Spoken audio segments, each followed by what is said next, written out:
யார் இறைவனிடத்திலே பாவ மன்னிப்பை கேட்டு இறைவனை நம்பிக்கை கொண்டு நல்ல பாதையில் தன்னை ஆக்கிக் கொண்டு நல்ல செயல்பாடுகளை செய்ய ஆரம்பித்து விட்டாரோ அவன் செய்த பாவங்கள் அனைத்தையும் இறைவன் நன்மைகளாக மாற்றி விட்டான். அவ்வளவுதான்.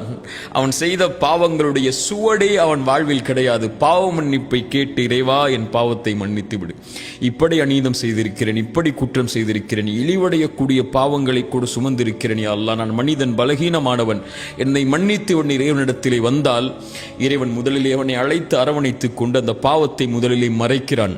அதற்கு பிறகு இறைவன் மன்னிக்கிறான். அதற்கு பிறகு இறைவன் அந்த பாவத்தை அவனுடைய வாழ்வில் இருந்து நீக்குகிறான். அதற்கு பிறகு இறைவன் அந்த பாவங்களை நன்மைகளாக ஆக்கி அவனை நல்லவர்களுடைய பாதையில் இறைவன் தேர்ந்தெடுத்ததற்கு பிறகு ஒருபோதும் இறைவன் அந்த பாவத்தை குறிக்க மாட்டான். அவன் இந்த உலகத்தில் இருந்தாலோ அல்லது மறுமையில் எழுப்பப்பட்டாலோ பாவ மன்னிப்பு கேட்கப்பட்ட பாவம் ஒரு காலும் இறைவனிடத்திலிருந்து கேள்வியாக வராது. சுப்ஹானல்லாஹ்.